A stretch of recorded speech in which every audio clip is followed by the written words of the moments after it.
Good morning students. आज हम लोग इलेक्ट्रिक करंट में 3 टॉपिक पढ़ेंगे।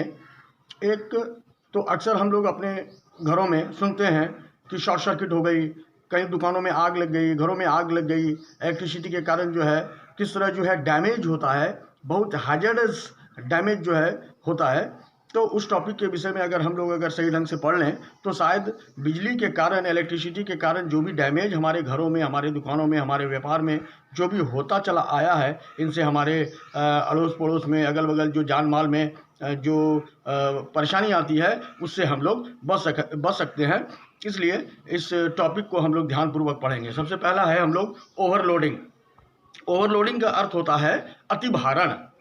ओवरलोडिंग के बाद दूसरा टॉपिक हम लोग पढ़ेंगे शॉर्ट सर्किटिंग। ये 2 टॉपिक से कैसे हम लोग बच सकते हैं इसका निराकरण हम लोग फ्यूज के रूप में, फ्यूज नामक टॉपिक के ऊपर पढ़कर जो है हम लोग समझेंगे। तो सबसे पहले आते हैं हम लोग ओवरलोडिंग क्या चीज़ है, इस चीज़ को समझना है। आइए, ओवरलोडिंग का मतलब होता है अतिभारण। तो होता क्या है कि सबसे पहले हम लोग उस काउज के विषय में पढ़ेंगे जिसके कारण ओवरलोडिंग होती है। ठीक है, the cause due to which overloading occurs. तो क्या कारण क्या है?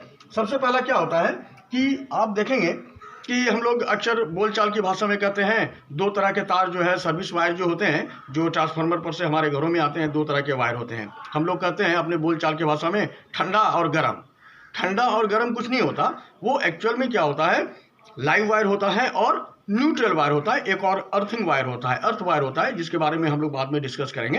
तो होता क्या है कि कभी कभी क्या होता है कि लाइव वायर और न्यूट्रल वायर जो है जब आपस में कांटेक्ट में आ जाते हैं तो वैसी स्थिति में क्या होता है कि जो रेजिस्टेंस होता है वो एकदम नील हो जाता है, नेग्लिजिबल हो जाता है, जिसके कारण जो है एक्सेसिव करंट जो है पूरे सर्किट में जो है वो चला जाता है, जिसके कारण उससे जुड़े हुए जितने भी इलेक्ट्रिकल अप्लायंसेज हैं वो सारे अप्लायंसेज जो हैं वो क्या हो जाते हैं, वो उसमें आग पकड़ लेता है या फिर ओवरहीट हो जाता है। वो क्यों ऐसा होता है वो हम लोग समझेंगे। दूसरा क्या होता है, दूसरा काउज क्या है कि connecting many appliances in a single circuit. सबसे ज़्यादा मेन जो होता है, कभी कभी हम लोग क्या होता है कि एक घर में एट ए टाइम, ध्यान रखिएगा, एट ए टाइम किसी एक पर्टिकुलर सॉकेट से अगर हम बहुत सारा एसी भी चला रहे हैं, फ्रीज भी चला रहे हैं, गीज़र भी चला रहे हैं, हीटर भी चला रहे हैं, कूलर भी चला रहे हैं, मीन्स एट ए टाइम अगर किसी एक पर्टिकुलर सॉकेट से, कारण क्या है कि वो सॉकेट बना हुआ इस तरह से डिज़ाइंड है कि वो जितना उसमें करंट आ सकता है, जितना उसमें लोड हो सकता है, उतना ही आप अप्लायंसेज उसके साथ आप जोड़ सकते हैं। लेकिन हम लोग क्या करते हैं कि किसी एक पर्टिकुलर सॉकेट से बहुत सारा अप्लायंस जो है जोड़ देते हैं। सपोज मान लीजिए कि ये अगर 5 एम्पेयर का अगर ये सॉकेट है, 3 पिन प्लग है, ये मान लीजिए लाइव है, ये न्यूट्रल है और ये अर्थ है। इसके विषय में हम लोग बाद में डिटेल में पढ़ेंगे। तो होता क्या है कि ये लाइव वायर और ये न्यूट्रल वायर, ये इस सॉकेट से मान लीजिए ये 5 एम्पेयर का ये करंट ड्रॉप कर सकता है।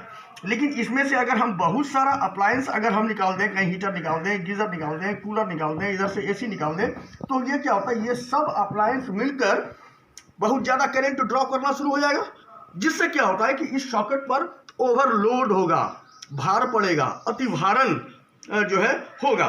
तो ये इसी को कहते हैं ओवरलोडिंग कि एट अ टाइम अगर किसी एक पर्टिकुलर सॉकेट से अगर उसमें से मान लीजिए 5 एम्पेयर या 15 एम्पेयर का करंट उसमें से ड्रॉ कर सकते हैं और उसमें से अगर बहुत सारा अप्लायंस अगर हम उसमें जोड़ देते हैं तो वो क्या होगा कि ऑब्वियसली वो ज़्यादा करंट उसमें से ड्रॉ करने का प्रयास करेगा।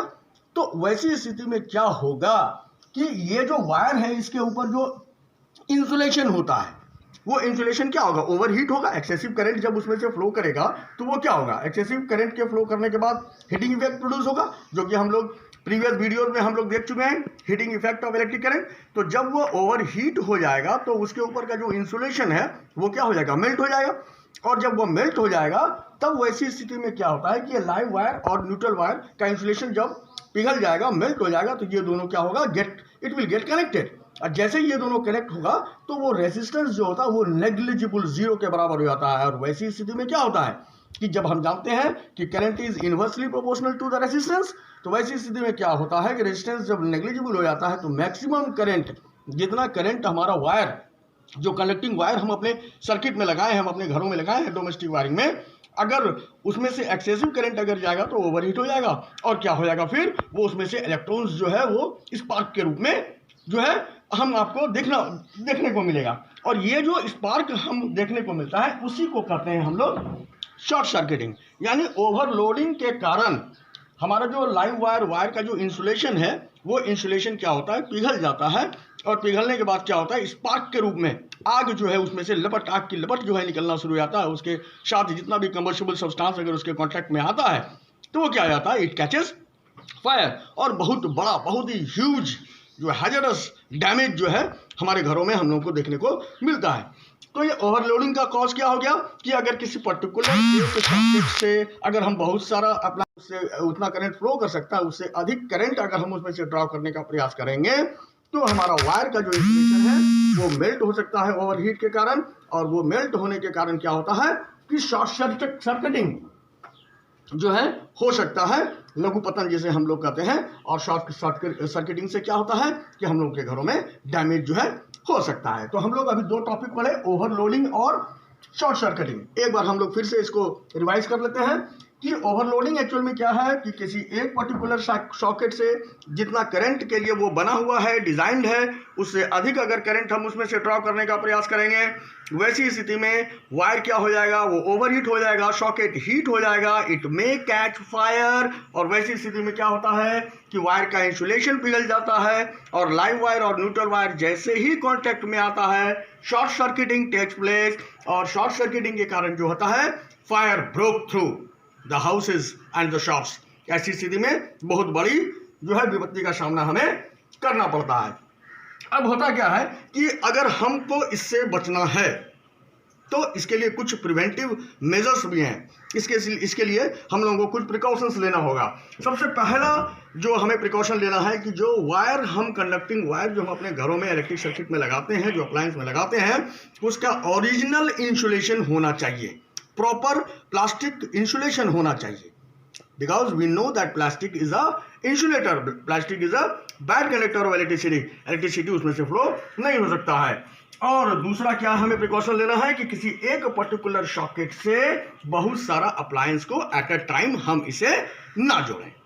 हम लोग ये चीज समझ गए ओवरलोडिंग क्या है, और ओवरलोडिंग के कारण किस तरह लाइव वायर और न्यूट्रल वायर दोनों आपस में जब सट जाता है, they get connected when the insulation melts. और इंसुलेशन मेल्ट कब होता है, ओवरहीटिंग के कारण। ओवरहीट कब होता है, ओवरलोडिंग के कारण। तो फिर हम ओवरलोडिंग और शॉर्ट सर्किटिंग समझ में आ गया। अब अगर ये सब उपाय करने के बाद भी अगर शॉर्ट सर्किटिंग जैसा कोई चांसेस बनता है तो इसके लिए भी हम लोग एकदम ब्रह्मास्त्र की तरह अचूक जो है हम लोग उपाय करते हैं। वह उपाय क्या है, वह है फ्यूज। फ्यूज क्या है, अब ओवरलोडिंग और शॉर्ट सर्किटिंग के बाद अगर इस तरह की परेशानी अगर हमें अपने घरों में मिलती है तो हम लोग उसका उपाय करते हैं। क्या उपाय करते हैं कि हम लोग फ्यूज को अपने सर्किट में कनेक्ट करते हैं। अब फ्यूज को अपने सर्किट में कहाँ कनेक्ट करते हैं, फ्यूज को इलेक्ट्रिक सर्किट के मेन वायर जिसे लाइव वायर कहते हैं, उस लाइव वायर में हम उसे कनेक्ट करते हैं। तो एक्चुअल में फ्यूज है क्या चीज, पहले हम लोग समझते हैं कि जैसे उसके लिए मान लेते हैं कि ये कोई ट्रांसफार्मर है, ठीक है। इस ट्रांसफार्मर से हमारा मेन लाइन पावर सप्लाई हुआ। इस पावर सप्लाई को हम लोग क्या करते हैं, एक फ्यूज के रूप में इसे हम लोग जोड़ देते हैं, और ये हमारा बिजली पंखा या जो भी है, ठीक है। तो इसको हम लोग समझ लेते हैं इलेक्ट्रिकल अप्लायंस। ये क्या है, फ्यूज। एक्चुअल में जब कभी ऐसा ओवरलोडिंग के कारण शॉर्ट सर्किटिंग अकर होता है, शॉर्ट सर्किटिंग हो जाता है, तो वैसी स्थिति में क्या होता है कि इससे पूरे सर्किट में जो है एक्सेसिव करंट फ्लो करना शुरू हो जाता है, जिससे हमारा बहुत सारा इलेक्ट्रिक अप्लायंसेस जो होता है ये फायर पकड़ लेता है, इट कैचेस फायर, वो जल जाता है, फूक जाता है, खराब हो जाता है, और वैसी स्थिति में उसके साथ जो भी कमर्शियल सब्सटेंसेस हैं वो भी जलने लगते हैं, बहुत सारा डैमेज होता है। उस डैमेज से बचने के लिए हमने एक युक्ति बनाई है, हमने एक डिवाइस बनाया है। तो ये क्या है, एक ऐसा डिवाइस है कि एक्सेसिव करंट जब सर्किट से फ्लो होना तो ये क्या होना कि सर्किट को ब्रेक कर दे। तो सर्किट कैसे ब्रेक होगा, तो उसमें उसके लिए ये फ्यूज़ में जो वायर होता है ये कुछ नहीं होता, ये छोटा सा ये मेटालिक स्ट्रिप होता है, या किसी तार को भी हम लोग एंड कर देते हैं कि इधर से एक तार आया और ये तार के बीच में हम लोग क्या करते हैं, एक छोटा सा फ्यूज़ लगा देते हैं। ये अलग से एक मेटालिक स्ट्रिप होता है, ठीक है, जिसका कि मेल्टिंग पॉइंट लो होता है, लो मेल्टिंग पॉइंट होता है, और इसका रेजिस्टेंस जो होता है वो लो होता है। तो लो रेजिस्टेंस वाला वायर और दूसरा लो मेल्टिंग पॉइंट वाला वायर हम इस सीरीज, इस सर्किट में कहीं भी मेन लाइव वायर में हम इसको लगा देते हैं कि शॉर्ट सर्किटिंग के कारण या ओवरलोडिंग के कारण जब एक्सेसिव करंट, जितना कि हमें नहीं चाहिए उससे अधिक अगर करंट इस सर्किट से फ्लो होने लगता है, तो वैसी स्थिति में कि हमारा इलेक्ट्रिक अप्लायंसेस डैमेज ना हो, उसके लिए हम एक ऐसा डिवाइस बनाते हैं कि जो कि सर्किट को ब्रेक कर दे। फ्यूज क्या करता है कि एक्सेसिव करंट को वो पास होने नहीं देता है। पास होने कैसे नहीं देता है, वो अपने आप सर्किट को ब्रेक कर लेता है। कैसे सर्किट को ब्रेक कर लेता है, उसके लिए इसमें हम क्या करते हैं, लो मेल्टिंग पॉइंट और लो रेजिस्टेंस वाला एक वायर लगाते हैं या एक मेटालिक स्ट्रिप लगा देते हैं, जिससे कि जैसे ही एक्सेसिव करंट होगा ये हीट होगा, क्योंकि करंट ज़्यादा फ्लो होने से हीट प्रोड्यूस होता है, और हीट से इसका अगर मेल्टिंग पॉइंट कम है तो तुरंत ये क्या होता है, मेल्ट हो जाता है, जब पिघल जाता है, और जब पिघल जाएगा तो करंट आगे बढ़ ही नहीं सकेगा। तो इस तरह जो है हम लोग शॉर्ट सर्किटिंग या ओवरलोडिंग से हमारे घरों में, हमारे घर में जो भी डैमेज होता है उस डैमेज से हम लोग बच सकते हैं। तो अब होता क्या है कि अब फ्यूज़, सपोज अगर कभी हम लोग के घर में बार बार, आप भी ये प्रॉब्लम आप फेस करते होंगे कि घर में बार बार हमें फ्यूज़ बदलना पड़ता है, निकाले फिर से उसको फ्यूज़ को रिप्लेस किए। तो इस टेंशन को मिनिमाइज करने के लिए हम लोगों ने क्या किया, इस फ्यूज़ की जगह अब आज मॉडर्न युग में जो है हम लोग क्या करते हैं, एमसीबी का इस्तेमाल करते हैं। एमसीबी का मतलब होता है मिनिएचर सर्किट ब्रेकर। सर्किट को ब्रेक करने वाला एक ऐसा डिवाइस है जो इस तरह का है। आप अपने घरों में आप देखे होंगे कि इसमें एक इस तरह का ये रहता है कि जो ऊपर हो गया और यहाँ पर ऑन और ऑफ है। तो जैसे ही अगर एक्सेसिव करंट इसमें से फ्लो होने लगा इस एमसीबी से, तो इस स्थिति में क्या होता है, ये तुरंत जो है क्या होता है, नीचे की ओर गिर जाता है, यानी सर्किट ब्रेक हो जाता है। और फिर थोड़ी देर के बाद आप जाके इस स्विच को सिर्फ ऊपर कर देंगे, फिर से वो कनेक्शन हो जाएगा। एक्चुअल में एमसीबी के अंदर में हम लोग अगले वीडियो में, अगले टॉपिक में कभी भी हम लोग डिस्कस करेंगे। एक्चुअल में होता क्या है कि इसमें जो थर्मोस्टेट होता है, बायोमेटालिक स्ट्रिप होती है। आप लोग थर्मल एक्सपेंशन में आप लोग पढ़े होंगे कि अलग अलग दो, जैसे कॉपर है, ब्रास है, तो इसका जो कोफिशिएंट ऑफ थर्मल एक्सपेंशन है ये दोनों मेटल का अलग अलग होता है, उस हिसाब से वो एक्सपेंड करता है। तो इसमें मिनिएचर सर्किट ब्रेकर में इस तरह का जो है बायोमेटालिक स्ट्रिप होता है जो, और एक इलेक्ट्रोमैग्नेट भी इसके अंदर में होता है, ठीक है। तो जैसे ही एक्सेसिव करंट होता है तो ज़्यादा से ज़्यादा करंट फ्लो हुआ तो क्या होता है कि मैग्नेटिक इफेक्ट प्रोड्यूस करता है, जिसके कारण इस बायोमेटालिक स्ट्रिप को अपनी ओर खींच लेता है। खींच लेने से क्या होता है कि वो सर्किट ब्रेक हो गया, और फिर जैसे ही सर्किट ब्रेक हो गया, करंट का फ्लो बंद हो गया। करंट का फ्लो बंद हो गया तो जो हीट प्रोड्यूस हो रहा था वो हीट कम हो गया। हीट जब कम हो जाएगा तो फिर वो अपनी जगह पे आकर, जैसे इसको स्विच दिए तो ये क्या हो गया, ये आकर उस वायर के साथ कनेक्ट हो जाता है, और इस तरह फिर से जो है इलेक्ट्रिक करंट फ्लो होना शुरू हो जाता है। तो ऐसी स्थिति में हम लोग अभी क्या देखें, 3 टॉपिक हम लोग पढ़े, ओवरलोडिंग पढ़े, शॉर्ट सर्किटिंग पढ़े और फ्यूज़ पढ़े। अब सवाल होता है फ्यूज़ क्या है, ये हम लोग समझ गए।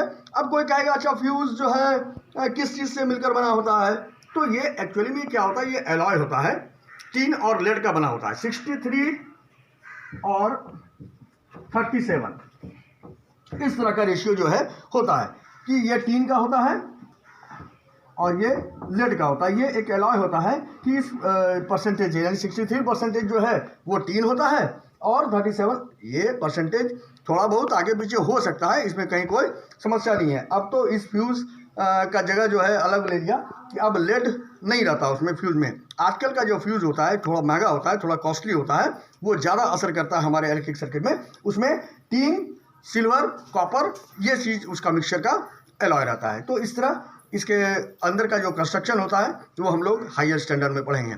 तो हम लोग इलेक्ट्रिक सर्किट के अंदर में हम लोग अपने इलेक्ट्रिक सिटी से जो डैमेज हो सकता है उस डैमेज को हम लोग किस तरह बचा सकते हैं, उसके लिए हम लोगों ने पढ़ा ओवरलोडिंग कैसे होता है, एक सॉकेट से बहुत सारा अप्लायंस, इलेक्ट्रिक अप्लायंस अगर हम लगा लेते हैं, ओवरलोडिंग होता है। इस ओवरलोडिंग के कारण शॉर्ट सर्किटिंग होता है, और शॉर्ट सर्किटिंग से बचने के लिए हम लोग फ्यूज या एमसीबी जैसा डिवाइस अपने इलेक्ट्रिक सर्किट में हम लगा सकते हैं।